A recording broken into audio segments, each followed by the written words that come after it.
Today we're going to visit up in Wolfboro, New Hampshire at Lake Winnipesaukee. Located here is a fabulous museum which depicts life in the late 1930s and early 1940s, the time of World War II. For any of you who lived through these times, this is a great way of feeding our nostalgia appetite. The museum is dedicated to an appreciation and understanding of World War II, both the sacrifices made in the home front and the military aspects. We've got a 8-minute video which gives a good overview of the museum, a little background, and some of the artifacts. When you come out of there, come into what we call the home front gallery. And the home front gallery has artifacts, memorabilia from 1939 to 1945. So we have displays of some of the objects, how things changed, some of the sacrifices that people made during that period of time.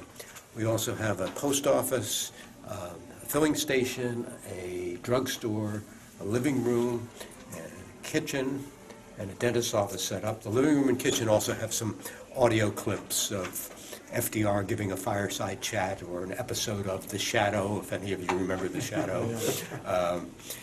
There's also a very good video in the corner of interviews with World War II veterans and their families, mainly from New Hampshire. Kind of interesting. Come out of there, right behind us here is what we call the time tunnel. And the time tunnel has a separate room for each year from 1939 to 1945 with music and books and sports and headlines and Life magazine covers and prices and really excellent audiovisual.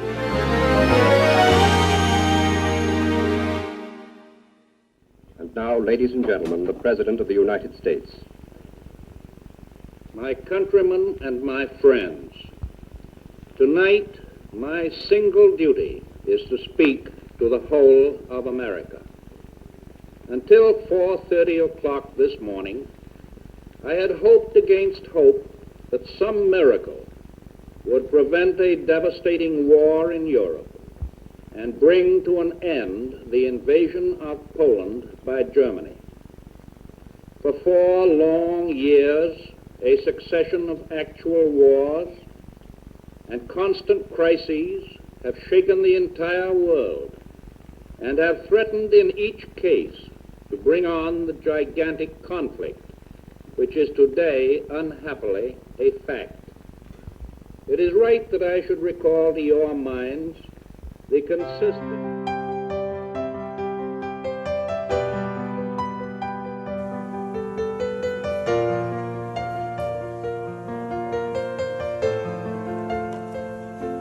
Most of the things that my generation grew up with have faded into the past. But this museum has collected a vast assortment, about 14,000 artifacts, from the 1930s and 1940s. It was great to see them again, something like running into old friends. And thanks to this museum, you younger people can see how we grew up.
A New Hampshire gentleman by the name of David Wright dreamed for many years of opening a showplace for the public to understand and appreciate the exceptional contributions made by World War II-era Americans.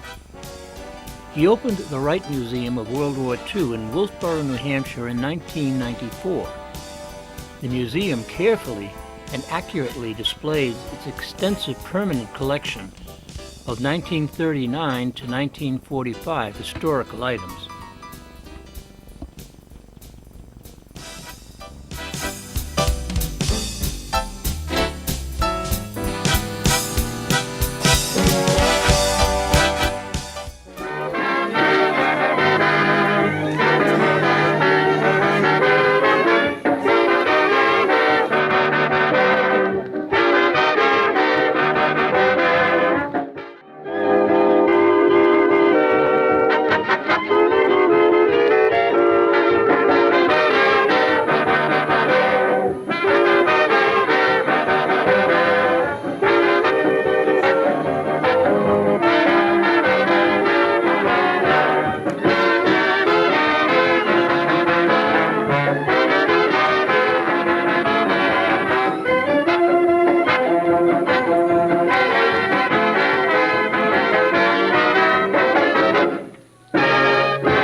Here are some of the objects and advertisements that Americans would have been familiar with in the 1930s and 40s.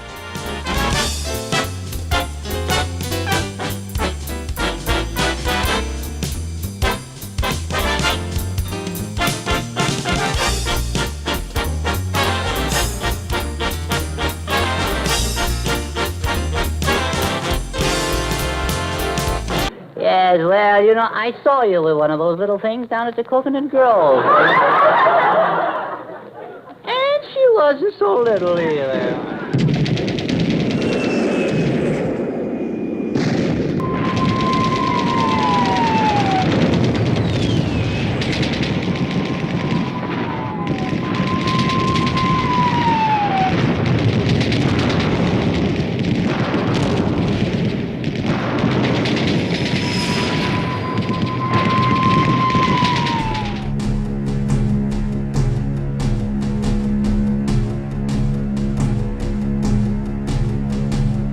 World War II began in Europe in 1939.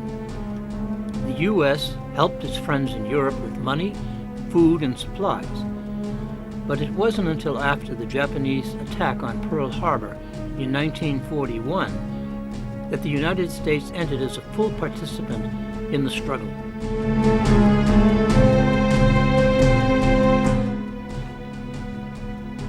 My dad was an air raid warden for our street. His job was to cut the power to all the streetlights. I also wore a helmet when I went with him, but it was bright red.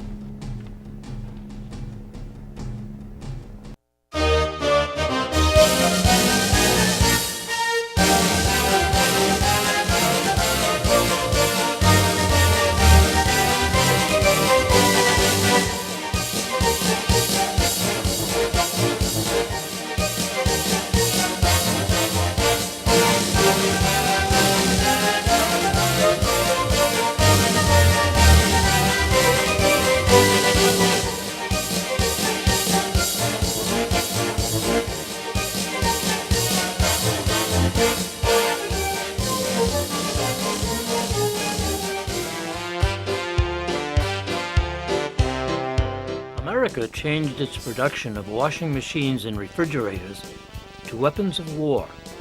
The Bath Iron Works of Maine was one of the great shipbuilding centers of the USA.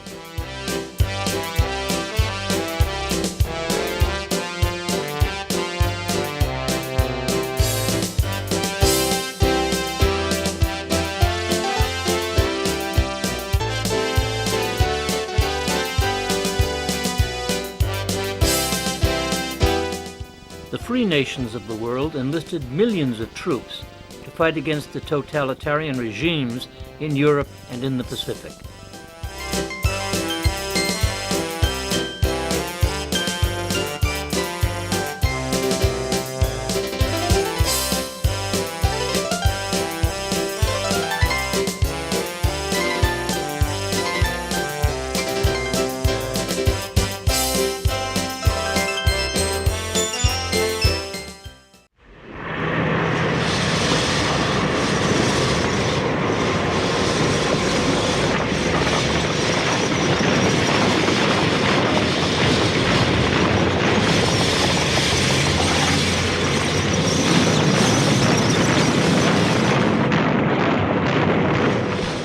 The focal point of the museum is the Military Gallery, a rotating exhibit of the museum's vehicle collection. It features tanks, half-tracks, jeeps, and motorcycles. They have all been restored and are fully operational.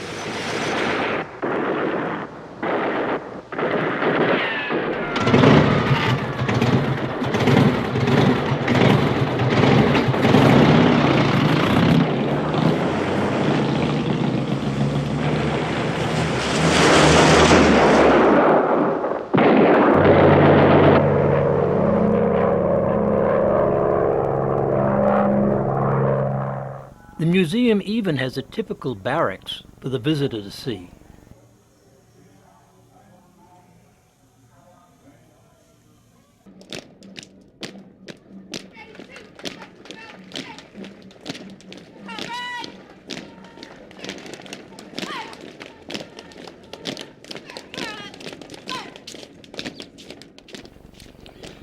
One of the best things in the museum is the way they have promoted the great work and dedication done by women during the war years.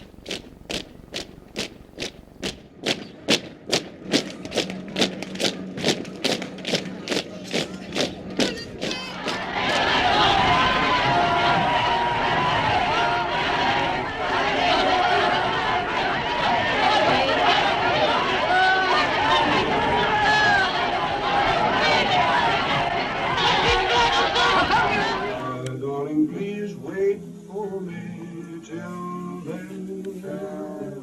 No matter when it will be, one day I'll know I'll be back again. Please wait till then. Across from the museum is a victory garden, a reminder of the gardens families grew during the war years.